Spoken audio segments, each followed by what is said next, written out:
పరిశుద్ధ గ్రంథమైన బైబిల్లో నుంచి దేవుని వాక్యాన్ని ధ్యానం చేద్దాం. దేవుని వాక్యము చాలా ప్రాముఖ్యమైనది. ఈరోజు చిన్న ప్రవక్తల గ్రంథంలో నుండి మీకా గ్రంథములో నుండి మొదటి అధ్యాయము మొదటి వచనం. యోతాము, ఆహాజు, హిజ్కియాను యోధారాజుల దినములలో షామ్రోనును గూర్చియు యెరూషలేమును గూర్చియు దర్శన రీతిగా మొరసీయుడైన మీకాకు ప్రత్యక్షమైన యెహోవా వాక్కు. మీకా ఈయన ఒక గొప్ప దైవజనుడు. మీకా అంటే అర్థము యెహోవా వంటి వాడు ఎవరు అని. ఈ మీకాను గురించి మనము చాలా విషయాలు ధ్యానం చేయొచ్చు, కానీ నేను ఈరోజు కొద్దిగా, ఎక్కువ సమయం కాదు, కొద్ది సమయం, ఇతడు ఒక పల్లెటూరు వాడైనప్పటికీ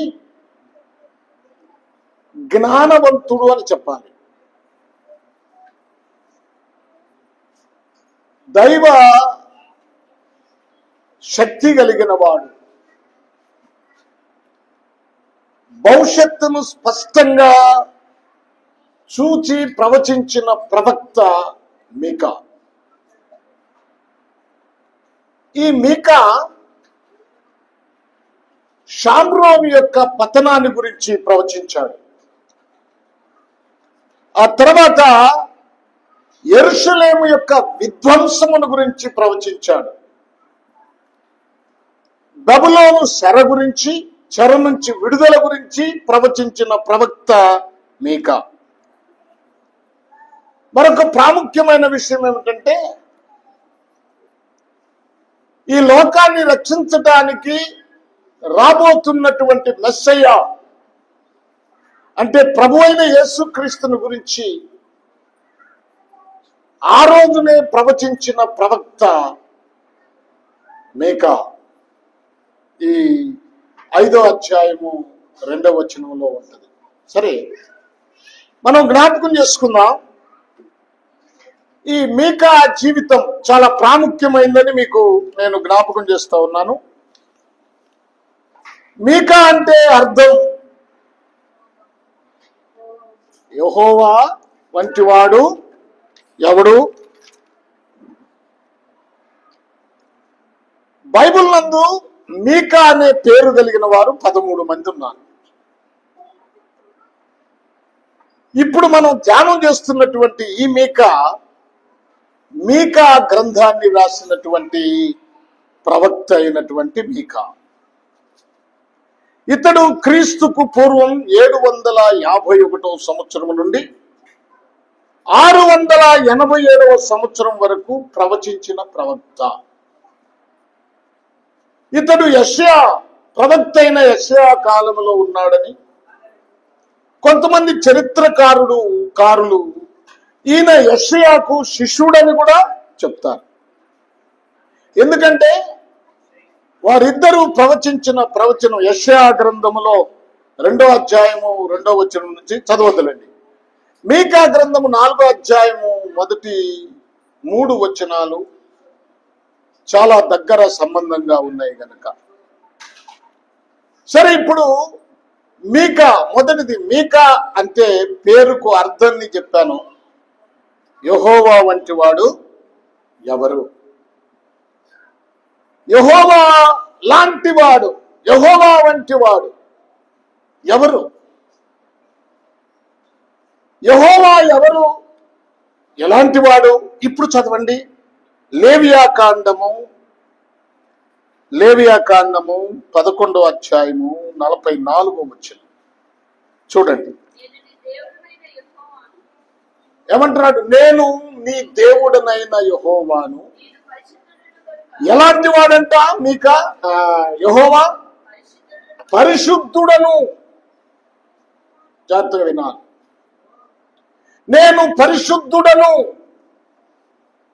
నేను పరిశుద్ధుడును గనక మీరును పరిశుద్ధులై ఉండాలి. మిమ్మల్ని మీరు పరిశుద్ధపరచుకోవాలి. నేను పరిశుద్ధుడును గనక మీరును పరిశుద్ధులై ఉండునట్లుగా మిమ్మల్ని మీరు పరిశుద్ధపరచు. మీరు అదే 20వ అధ్యాయము 26వ వచనం చదివినా అదే కనపడుతుంది. కనుక మరి ఈ మీకా పేరుకు అర్థము యెహోవా వంటి వాడు ఎవరు అని. అలాగే మన జీవితంలోనికి వద్దాం. మనకు మంచి మంచి పేర్లు ఉంటాయి, చాలా మంచి పేర్లు పెట్టుకుంటాం. మనము పేరుకు తగినట్లుగా దేవుని సన్నిధిలో ప్రవర్తిస్తున్నామా? దేవునికి తగినట్లుగా, పేరుకు తగినట్లుగా దేవుని సన్నిధిలో మనం జీవించవలసిన వారమై ఉన్నాం. జాగ్రత్తగా వినండి. అసలు ప్రభు అయిన యేసుక్రీస్తు ఎలాంటి వాడు? ప్రభు అయిన యేసుక్రీస్తుని గురించి ఏం చెప్పబడుతుంది? మీరు ఒక మాట చూడాలి, అది కూడా చూసి మనం ముందుకెళ్దాం. యోహాను రాసిన మొదటి పత్రిక 1వ అధ్యాయము 9వ వచనాన్ని చదువుదామా? యోహాను రాసిన మొదటి పత్రిక, చాలా జాగ్రత్తగా వినాలి. మన పాపములను మనము ఒప్పుకొనిన ఎడల ఆయన నమ్మదగిన వాడును నీతిమంతుడు గనుక. ఏంటంట? మన పాపములను మనము ఒప్పుకొనిన ఎడల ఏమన్నాడు? ఆయన నమ్మదగిన వాడు నీతిమంతుడును గనుక ఆయన మన పాపములను క్షమించి సమస్త దుర్నీతి నుండి మనల్ని పవిత్రులుగా చేయను. నేను ఒక మాట చెప్తాను, వినండి. మనము దేవుని సన్నిధిలో ప్రార్థన చేస్తాం.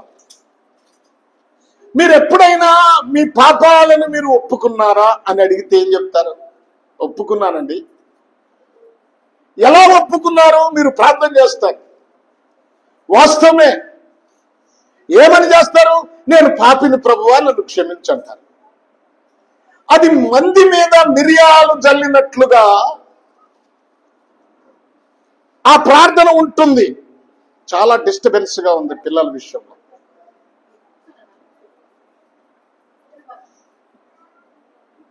జాగ్రత్తగా గమనించండి. మంది మీద మిరియాలు జల్లినట్లుగా నేను పాపిని ప్రభువా అంటావు. అసలు ఏం పాపం చేసావో నువ్వు దేవుని దగ్గర ఎప్పుడైనా ఒప్పుకున్నావా? నువ్వు చేసిన పాపం ఏంటి?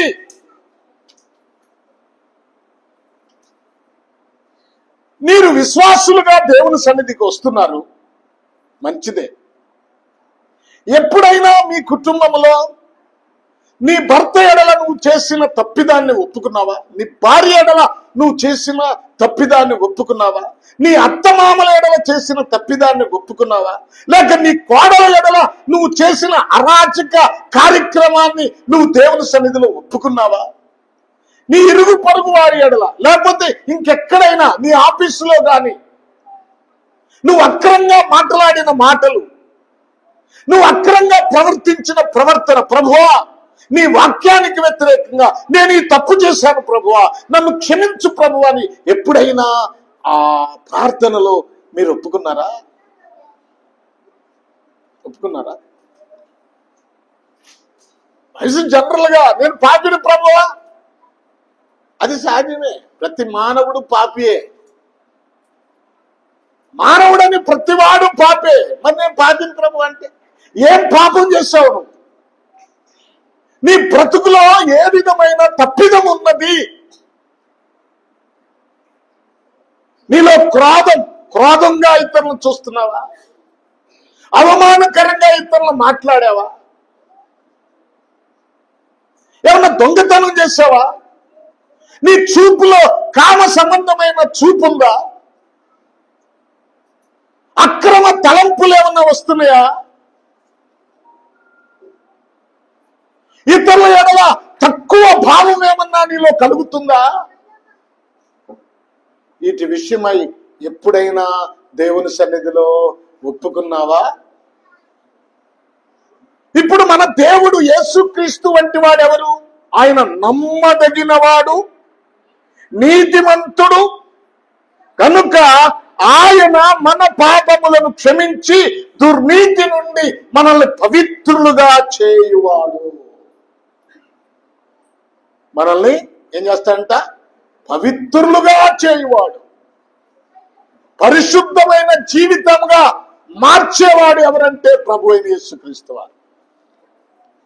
మనం ప్రార్థన చేసేటప్పుడు నేను చాలాసార్లు చెప్తా ఉంటాను, నీవు ఎలా ప్రార్థన చేస్తావు?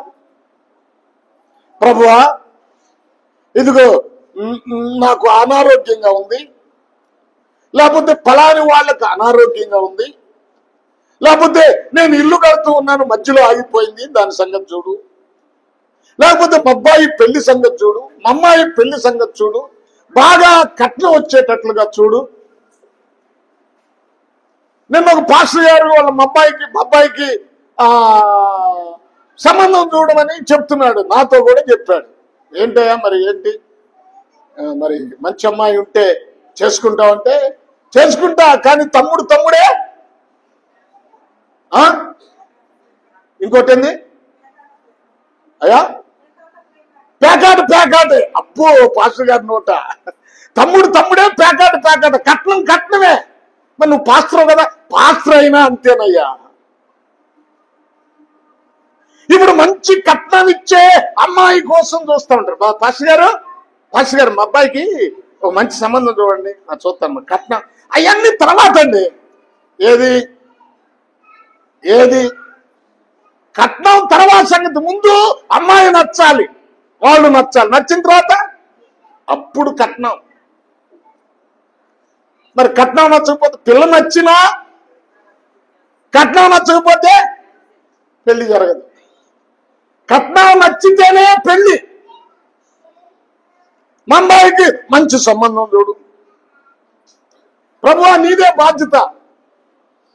పాపం ఆయన మీద వేస్తారు, పాపం ఆయన చూస్తూ ఉంటాడు. ఏమో అమాయకుడు పాపం, మన విషయంలో ఆయన అమాయకుడు అండి, చూస్తున్నాడు. అన్నీ చెప్తామండి, ఏది చెప్పందంటూ ఏమనదు, నువ్వు అన్నీ చెప్తావు. కానీ ఒకటి మాత్రం చెప్పవు. అదేంటి చెప్పంది ఏంటి? ఏమా నువ్వు చెప్పంది ఏంటి? ఇప్పుడు నీకు అవసరమైనవన్నీ చెప్తావు. కానీ దేవా, నీవు నన్ను రక్షించావు కదా, నా పాపములు క్షమించావు కదా, ఇప్పుడు నేనేం చేయాలి నీ కొరకు? నేనేం చేయాలి? నేను ఎవరి కోసం ప్రార్థన చేయాలి? ఎవరి దగ్గరికి వెళ్ళాలి? ఎవరికి వాక్యం చెప్పాలి? ఇదిగో నా దగ్గర ఉన్న దానిని నేను ఎలా నీ పని కొరకు నేను ఖర్చు పెట్టాలి? నీ కొరకు నేను జీవించాలి. ఎప్పుడైనా దేవుని కొరకు నేనేమి చెయ్యాలి, ప్రభువా నీ కొరకు నేనేమి చెయ్యాలి అనే ఆలోచన నీకుందా? వినండి జాగ్రత్తగా. ఆ ప్రార్థన ఎప్పుడైనా నాకు బయలుపరచు ప్రభువా, నేను ఎలా బ్రతకాలో బయలుపరచు ప్రభువా, ఎలా బ్రతకాలో. నేను ఈ మధ్య చెప్పాను మీకు ఒకసారి. ఏం చెప్పాను?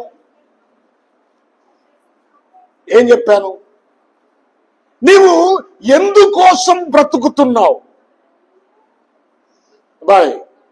వినండి, వినాలి జాగ్రత్తగా.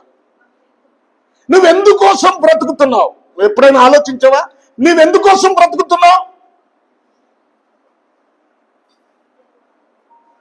నీ బ్రతుకెందుకు?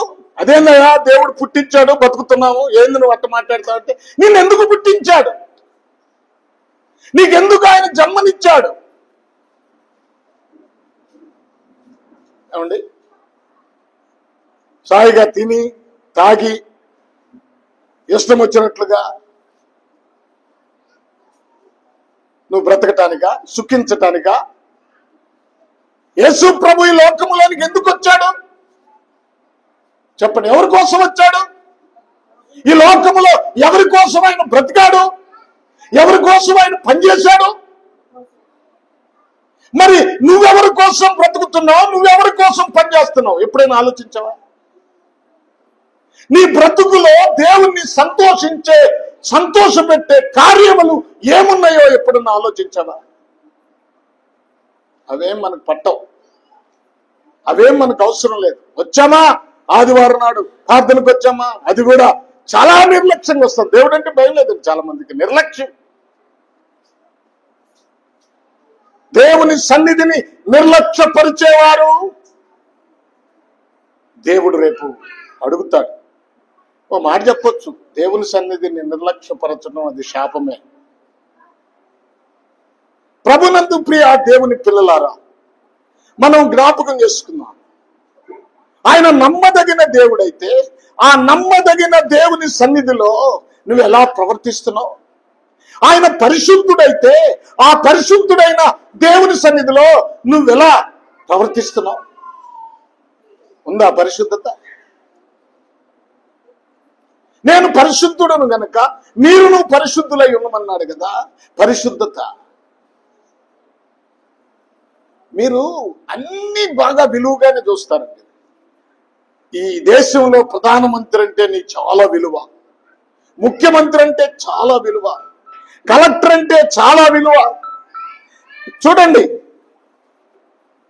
గొప్ప గొప్ప వాళ్ళంటే నీకు చాలా విలువ. ఈ లోక సంబంధమైన అధికారుల ఎడల ఒదుకుతూ బ్రతుకుతావు. కానీ ప్రభు అయిన యేసుక్రీస్తు దగ్గర నువ్వు ఎలా బ్రతుకుతున్నావు? యేసుక్రీస్తు అంటే యేసుక్రీస్తుకు నువ్వెంత విలువిస్తున్నావు?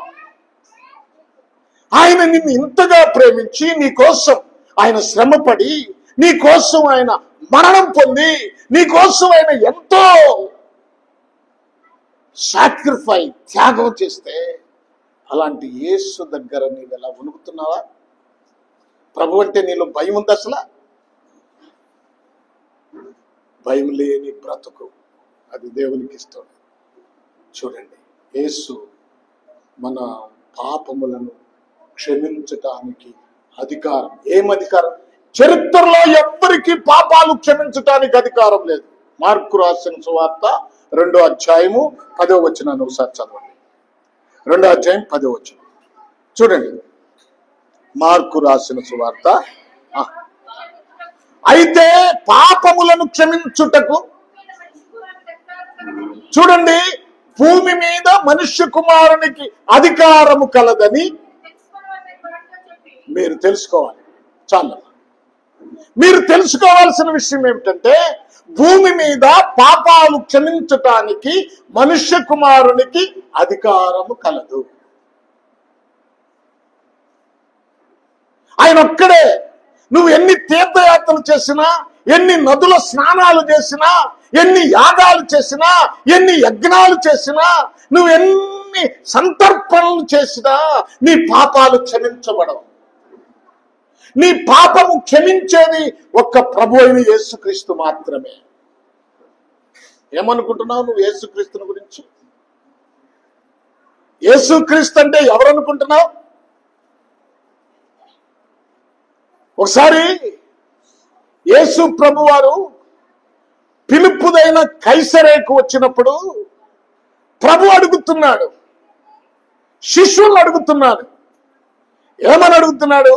శిష్యులారా, మీరు బయటికి వెళ్తున్నారు కదా, బయటికి వెళ్ళినప్పుడు ఈ ప్రజలు నా గురించి ఏమనుకుంటున్నారు?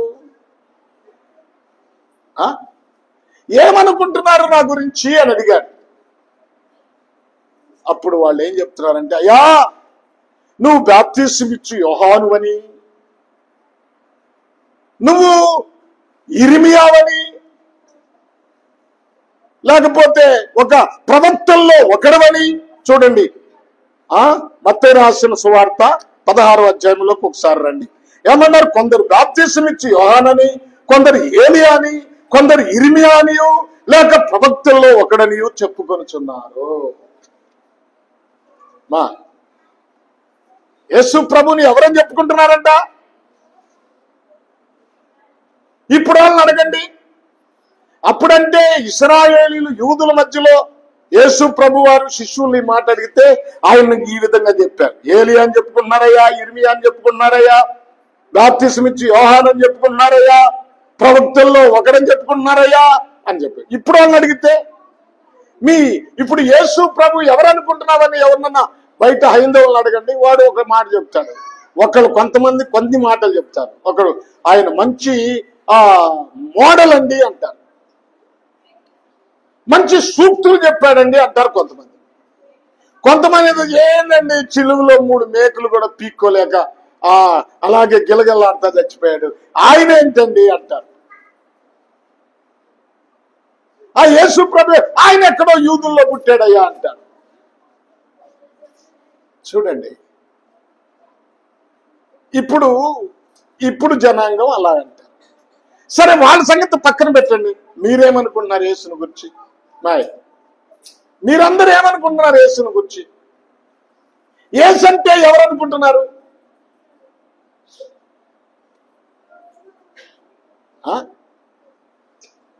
యేసు ఎవరు?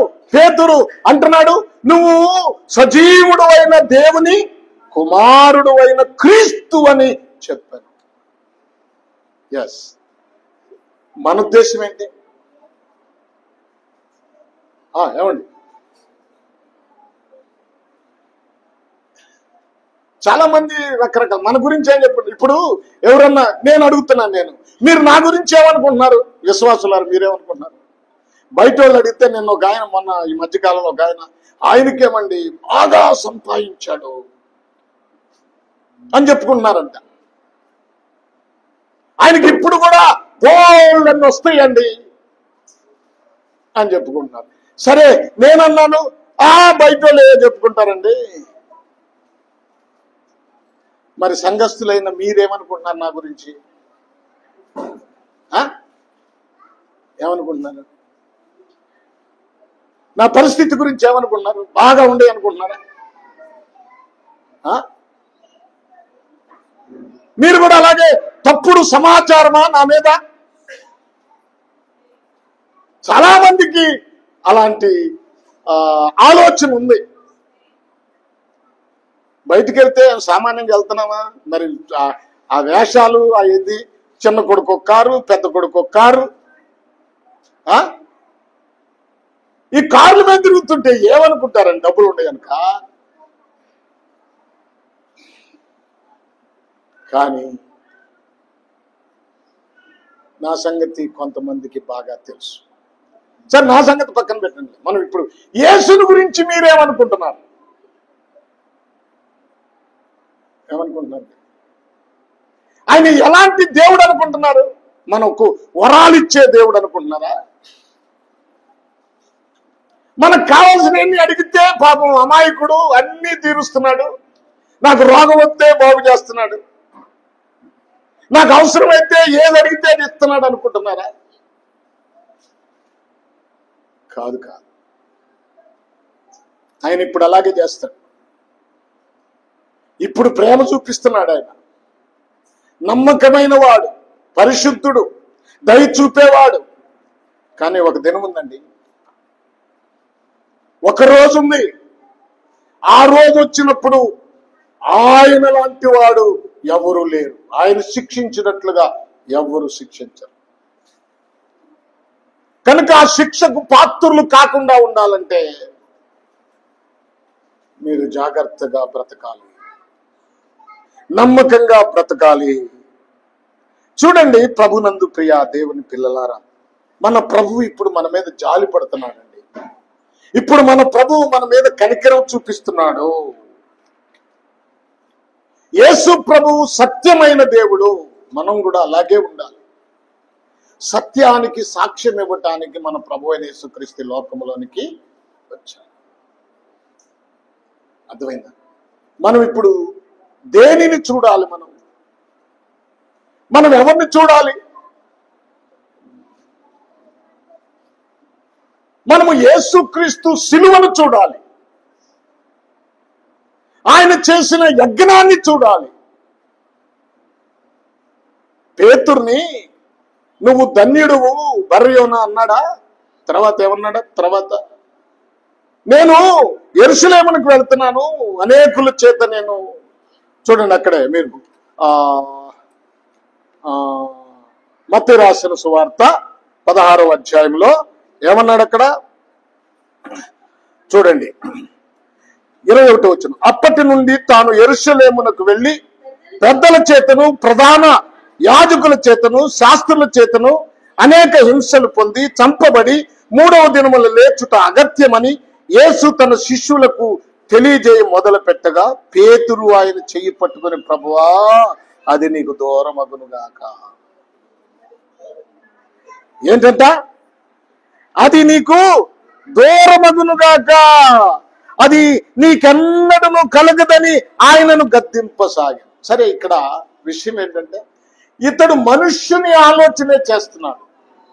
అప్పుడు దేవుడు ఏమన్నాడు తెలుసా పేతుర్ని? సాతానా, ముందేమో ధన్యుడైన పేతురు ఇప్పుడు ఏమైపోయాడు? సాతాను అయిపోయాడు. మీరందరూ ప్రభువుని విశ్వసించారు, దేవుని దగ్గరకు వస్తున్నారు, మీరు ధన్యులే. కానీ మీ జీవితము శిలువ వైపు చూడకుండా దేవునితో సంబంధం లేకుండా బ్రతుకుతున్నారు గనుక ఇప్పుడు మిమ్మల్ని దేవుడు ఏమనాలి? అంతలా భక్తుడు సమస్తమును వదిలిపెట్టి వచ్చాడు పేతురు, వలలు విడిచి వచ్చాడు. ఆయన అన్నాడు, మేము సమస్తాన్ని వదిలిపెట్టి వచ్చాం, మాకేంటి ప్రయోజనం అంటే ప్రపంచ పునర్జన్మనందు మీ 12 మందికి 12 సింహాసనాలు వేస్తాను, దాని మీద మీరు తీర్పు తీరుస్తారు అన్నాడు. అంటే ఎలా వచ్చాడు పేతురు అంటే ఆయన సమస్తాన్ని వదిలిపెట్టుకుని వచ్చిన పేతురు చూడండి, అతను దృష్టి సరిగా లేనందువలన దేవుడు అంటున్నాడు సాతానా అన్నాడు. ఇప్పుడు మీరు అన్ని పెట్టుకునే దేవుని దగ్గరకు వస్తున్నారు. ఏం వదిలిపెట్టలా? సినిమాలు వదిలిపెట్టలేదు, టీవీలు వదిలిపెట్టలేదు, సీరియల్ వదిలిపెట్టలేదు, తగులు వదిలిపెట్టలేదు, కోపాలు వదిలిపెట్టలేదు, అల్లరు వదిలిపెట్టలేదు, మీ ఇరుగు పొరుగు వారితో కక్షలు క్రోధాలు వదిలిపెట్టలేదు, మీ ఇంటిలో అత్తమామల్ని సరిగ్గా చూడరు, మీ కోడలంటే మీకు లెక్క ఉండదు, మీ యొక్క బంధువులంటే పిల్లలంటే ఎంత భయంకరంగా హింసిస్తారో మాట్లాడతారో అన్ని మీ దగ్గర ఉన్నాయి. ఏది వదిలిపెట్టలేదు. వదిలిపెట్టకుండా దేవుని దగ్గరకు వచ్చి దేవుణ్ణి మాయ చేయాలనుకుంటే దేవుడు మోసపోడు, దేవుడు ఎక్కిరించబడు, నువ్వే ఎక్కిరించబడతావు. ఇప్పుడు మనల్ని ఏమనాలి? అంతో భక్తుడైన పేతుర్నే సాతానా అన్నాడే. ఇప్పుడు నువ్వు అసలు సిలువ ధ్యానం నీకుంది? అసలు నా ప్రభువు నన్ను సిలువలో వేలాడి రక్తం కార్చి రక్షించాడనే ఆలోచన మీకు రోజుకి ఒక్కసారన్నా వస్తుందా? అబ్బాయి వినండి జాగ్రత్తగా. మీరు ఒక్కసారైనా సిలువను జ్ఞాపకం చేసుకుంటారా? ఒక్కసారైనా రోజులో ప్రభు అయిన యేసుక్రీస్తుని ఎంతగా ప్రేమించి ఆయన యజ్ఞమైతే యాగమైతే ఆయన సమర్పణ చేసుకుంటే ఒక్కసారన్నా రోజుకు జ్ఞాపకం చేసుకోకపోతే ఇక నువ్వేమి విశ్వాసం అండి? చెప్పండి. దాని వైపు నువ్వు చూడట్లేదు కదా, చూడవా? ఇక్కడ మనం జ్ఞాపకం చేసుకోవాల్సిన చాలా ప్రాముఖ్యమైన ప్రభు అంటున్నాడు ఒక మాట, అక్కడే చూడండి మీరు, చాలా ప్రాముఖ్యమైన మాట ప్రభువు మాట్లాడుతున్నాడు. మీకా గ్రంథము 1వ అధ్యాయము 5వ మీకా గ్రంథము వినండి 6వ అధ్యాయం 8వ వచనం చూడండి. ఏమంటున్నాడు? మనుష్యుడా, చూడండి, ఏది ఉత్తమమో అది నీకు తెలియజేయబడి ఉన్నది. న్యాయముగా నడుచుకొనుటయు కనికరమును ప్రేమించుటయు దీన మనస్సు కలిగి నీ దేవుని ఎదుట ప్రవర్తించుటయు ఇంతే కదా యెహోవా నిన్ను అడుగుచున్నాడు. పెన్నుంటే అండర్లైన్ చేసుకోండి. నువ్వు ప్రవర్తించవలసిన విషయాన్ని అక్కడ చెప్తున్నాడు. ఏం చెప్తున్నాడు అక్కడ? ఇక్కడ ఏం చెప్తున్నాడు? మనుష్యుడా, ఏది ఉత్తమమో అది నీకు తెలియజేయబడి ఉన్నది. న్యాయముగా నడుచుకొనుటయు కనికరమును ప్రేమించుటయు దీన మనస్సు కలిగి నీ దేవుని ఎదుట ప్రవర్తించుటయు ఇంతే కదా దేవుడు నిన్ను అడుగుతున్నాడు. ఉందా నీకు దీన మనస్సు? కనికరం ఉందా? దేవుని ఎదుట దీన మనసు కలిగి ప్రవర్తిస్తున్నావా? నువ్వు ప్రేమిస్తున్నావా? ప్రేమంటే క్షమిస్తున్నావా? ప్రేమంటే తగ్గించుకుంటున్నావా? ప్రేమంటే దూషణ లేకుండా బ్రతుకుతున్నావా? ఇతరులను దూషించకుండా. ఇదే కదా దేవుడు నిన్ను అడుగుతున్నాడు. ప్రభునందు ప్రియ దేవుని పిల్లలారా, మీకా ఎలాంటి వాడంటే, మరొక విషయం, మీకా పేరుకు యెహోవా వంటి వాడు ఎవడు అంటే, మరొక విషయం ఏంటంటే, మీకా ధైర్యము కలిగిన వాడు. ఏ విషయములోనూ పాపాన్ని ఖండించటానికి ఏ విధమైన భయము లేదు. నిజమైన ప్రవక్తలు అలా ఉంటారు. కూలికి బోధించరు, డబ్బు కోసం బోధించరు, ఐశ్వర్యం కోసం బోధించరు. ప్రవక్తలు, నిజమైన ప్రవక్త, నిజమైన సేవకుడు ఒక పాపి రక్షించబడటానికి, ఆ పాపి యొక్క పాపాన్ని తీసివేయటానికి, ఆ పాపాన్ని ఖండించటానికి బోధిస్తాడు. డబ్బు కోసం కాదు. చూడండి ప్రభునందు ప్రియ దేవునికి బిడ్డలారా, ఆ దినాల్లో ఎలా ఉన్నారంట? బోధకులు ఎలా ఉన్నారు? చూడండి ఒక్క మాట లేఖనాలలో మనం చూద్దాం. మీకా గ్రంథము 7వ అధ్యాయము 2వ వచనం చూడండి.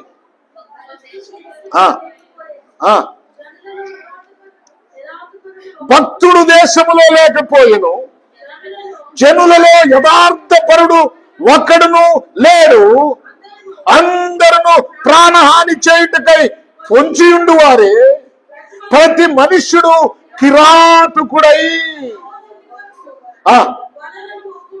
ఏంటండి ఎలాంటి భయంకరమైన పరిస్థితులు ఉన్నాయో! ఆ పరిస్థితుల్లో భక్తుడు ఏ విధంగా, మీకా ఏ విధంగా బోధిస్తున్నాడు? ఏమండి ఏం బోధిస్తున్నాడో చూస్తారా మీరు? చూడండి 6వ అధ్యాయము 9వ వచనం నుంచి చదవండి. ఆలకించుడి, యెహోవా పట్టణమునకు ప్రకటన చేయుచున్నాడు. ఎవరికి? ఏ పట్టణానికి? యెహోవా పట్టణం అంటే ఏది? యెరూషలేము. సరే, ఇశ్రాయేలు దేశం, యూదా దేశం. వినండి, వాళ్ళకు ప్రకటన చేస్తానంట. ఈ రోజున మనం బోధించాల్సింది క్రైస్తవులకే బోధించాల్సి వస్తుంది. అన్యుల సంగతి పక్కన పెట్టండి, క్రైస్తవులకే బోధించాల్సి వస్తుంది. ప్రభువుని నమ్ముకున్న వాళ్ళకే బోధ. ఎలా ఉన్నారంటే వారు అన్యాయము చేయు వారి ఇండ్లలో అన్యాయము చేత సంపాదించిన సొత్తులను హేయమైన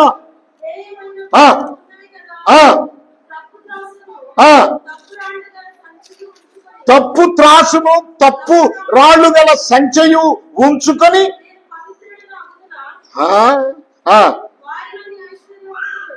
వారిలోని ఐశ్వర్యవంతులు ఎడతెగక బలత్కారము చేయుదురు. ఏం చేస్తారంట? అబద్ధమాడుదురు, కపటముగా మాట్లాడును. నువ్వు బాగుపడకుండా నేను నీ పాపమును బట్టి నిన్ను.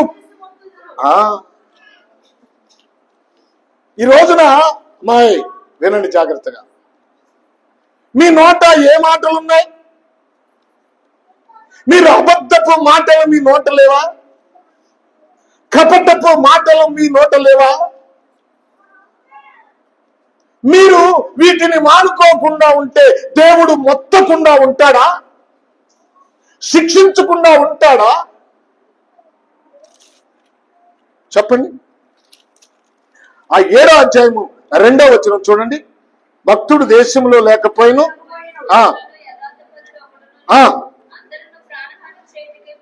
పొంచి ఉన్నారు. కిరాతుడై తన సహోదరుని కొరకు వలలను ఒగ్గును, 2 చేతులతోనూ కీడు చేయి పూనుకొందురు. ఏంటంట? అధిపతులు బహుమానము కోరుదురు, న్యాయాధిపతులు లంచము పుచ్చుకొందురు, గొప్పవారు తమ మోసపు కోరికను తెలియజేయుదురు. గొప్పవారు తన మోసపు కోరికలంటే కామపు కోరికలు. చూడండి ఇలాంటి పరిస్థితులు. చూడండి ప్రభునందు ప్రియ దేవుని పిల్లలారా, ఇక్కడ మనం జ్ఞాపకం చేసుకోవాల్సిన ప్రాముఖ్యమైన విషయం ఏమిటంటే, అందరూ చెడిపోయారు. టోటల్ గా అందరూ చెడిపోయిన పరిస్థితులు కనపడుతున్నాయి. వారి పాపాలను ఖండిస్తూ ఉన్నాడు, వారి బ్రతుకులను ఖండిస్తున్నాడు. మనం అదే నేర్చుకోవాల్సి. మీరు ఎప్పుడైనా సరే, ఇప్పుడు మీ ఇంటిలో ఎవరైనా తప్పు చేస్తున్నారు, పాపం చేస్తున్నారు, నువ్వు చూస్తున్నావు, అది పాపం అని తెలుసు, నువ్వు ఖండిస్తున్నావా? సంఘంలో ఎవరైనా తప్పు చేస్తున్నారు, నువ్వు ఖండిస్తున్నావా?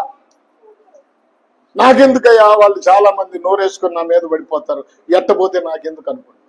కనీసం చెప్పాల్సినమ్మా, మనం ఇది ప్రభువుని నమ్ముకున్నాం, మనం ప్రార్థనకి వెళ్తున్నాం, ప్రభు బలలో పాలుపప్పులు పొందుతున్నాం, నువ్వు ఇలాంటి పాపపు పని ఎందుకు చేస్తున్నావని ఎప్పుడైనా ఖండించావా?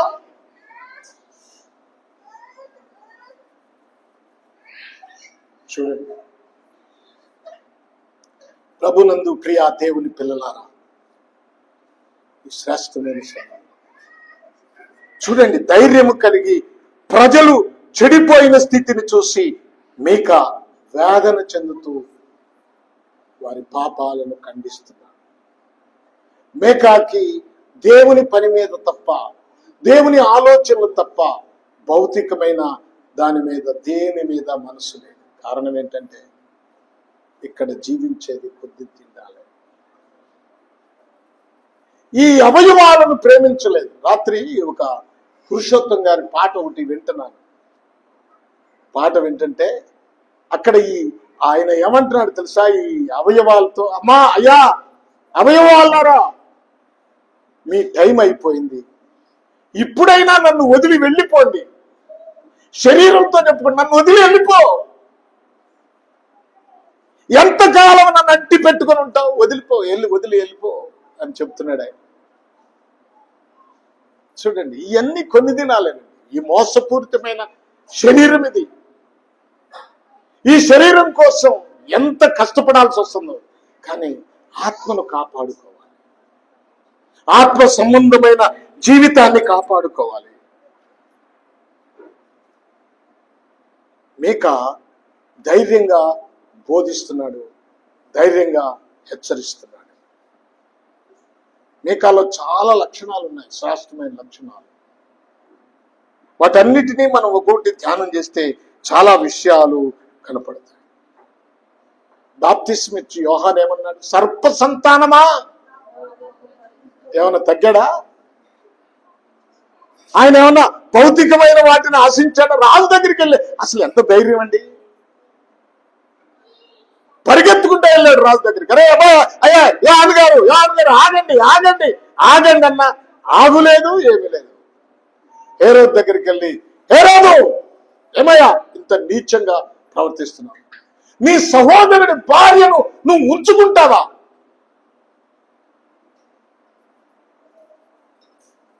రాజుకు కడుపు మండదా? ఏంట్రా ఈ నన్ను హెచ్చరిస్తాడని, ఏమైనా చేసుకోనన్ను. ఆయన ఉద్దేశం ఏంటి?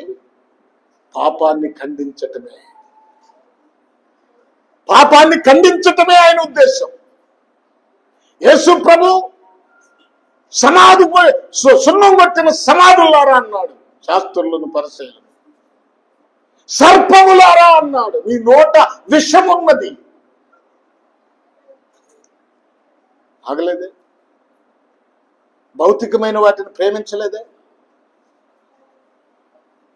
భౌతికమైన స్థితిని ఆలోచించలేదే?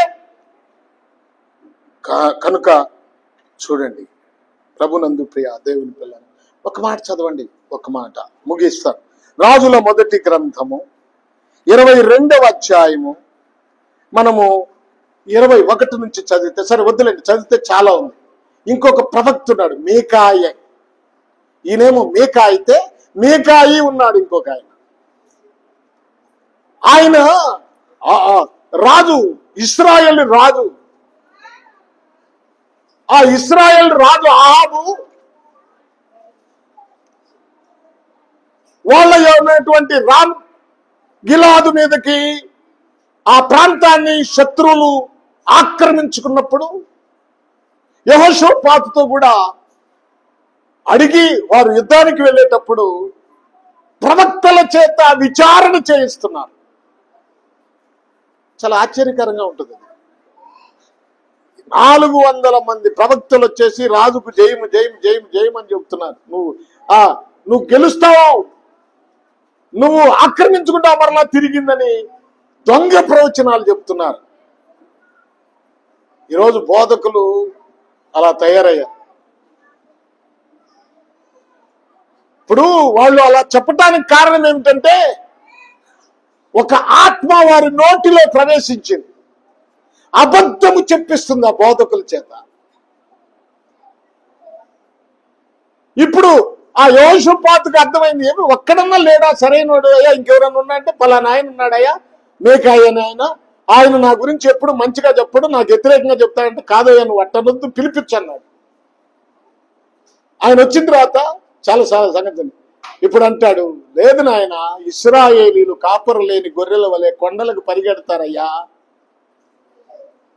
నీకు జయము కలగదయ్యా, నువ్వు పతనమవుతావయ్యా అని చెప్తే వెంటనే ఆయన్ని అరెస్ట్ చేసి లోపలేయించాడు. సత్యాన్ని ప్రవచించిన ఇంకొక ఆయన సిద్కియా అని ఆయన 2 ఇనప కొమ్ములు తీసుకొచ్చి రాజుకిచ్చి, దీంతో శత్రువులు పొడిచి పొడిచి చంపుతావని రాజు దగ్గర మెప్పు పొందటానికి అవి ఇచ్చారు. చూడండి ఎంతమంది ఇప్పుడు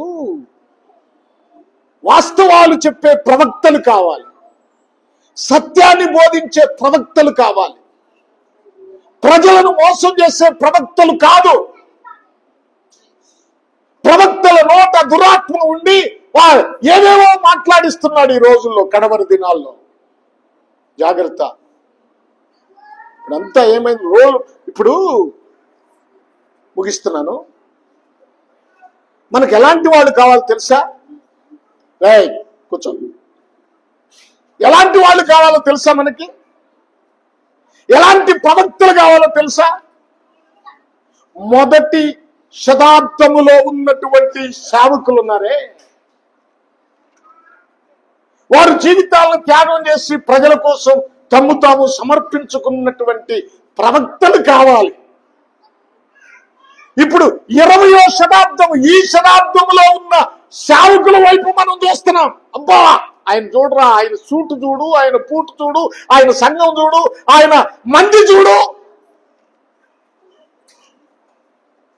మొదటి శతాబ్దములో ఉన్న ఆ బోధకులకి, ఈనాడు ఉన్న బోధకులకి ఒక్కసారి ట్రాలీ చేసుకోండి.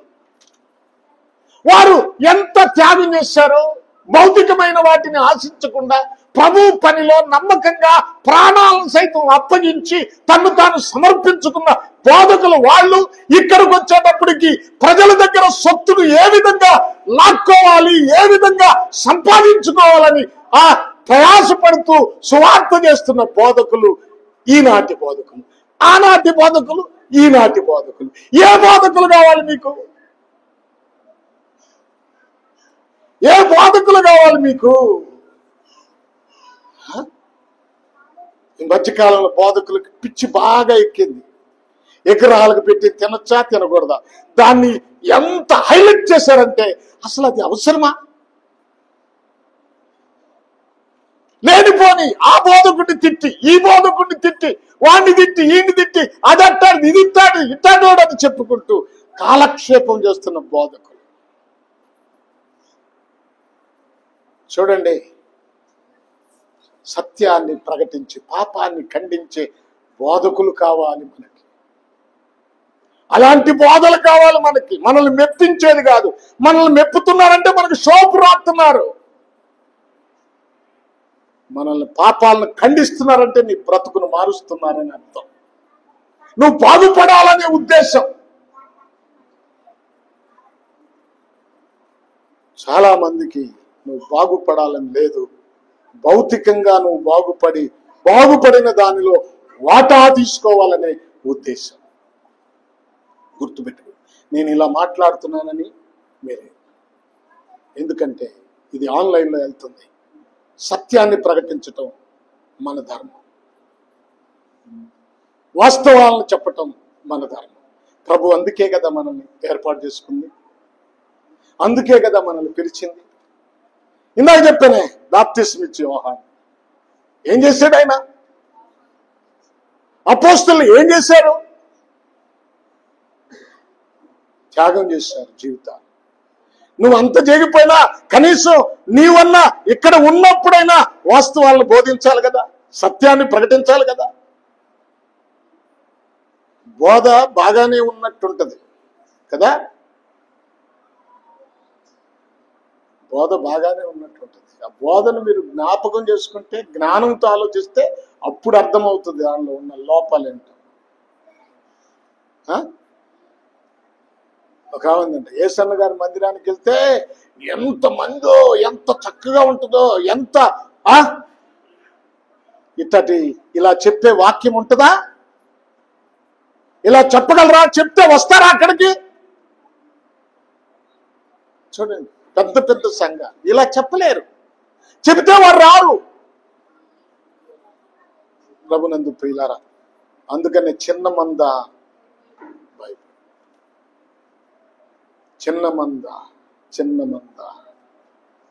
కనీసం మనం ఈ 100 మంది అయినా సరే మనం ఎలా ఉండాలి? ఆత్మ సంబంధమైన మెట్టులో కట్టబడాలి. మీకా ప్రవక్త అంతమంది ఇశ్రాయేలీయుల్లో ఎక్కడ ఏ రాజును చూసి భయపడకుండా ధైర్యంగా వారి పాపాల గురించి ఖండించాడు, బోధించాడు. ధైర్యవంతుడు. ఒకటి ఆయన పేరుకు తగ్గట్టుగా ప్రవర్తించాడు, మరొకటి ఆయన ధైర్యవంతుడు. హల్లెలూయా, హల్లెలూయా, ప్రైజ్ ది లార్డ్. కనుక ఆ ధైర్యవంతుడైనటువంటి మీకా ప్రవక్త జీవితం మనం అన్వయించుకోవాలి. ఇంకా చాలా విషయాలు ఉన్నాయి, తర్వాత మాట్లాడుకుందాం. ప్రభునందు ప్రియ దేవుని పిల్లలారా, తలలు వంచండి, ప్రార్థన చేసుకుందాం. ఒకసారి నీ జీవితాన్ని జ్ఞాపకం చేసుకో, ప్రార్థన చేసుకుందాం. తలలు వంచండి, ప్రార్థన చేసుకుందాం.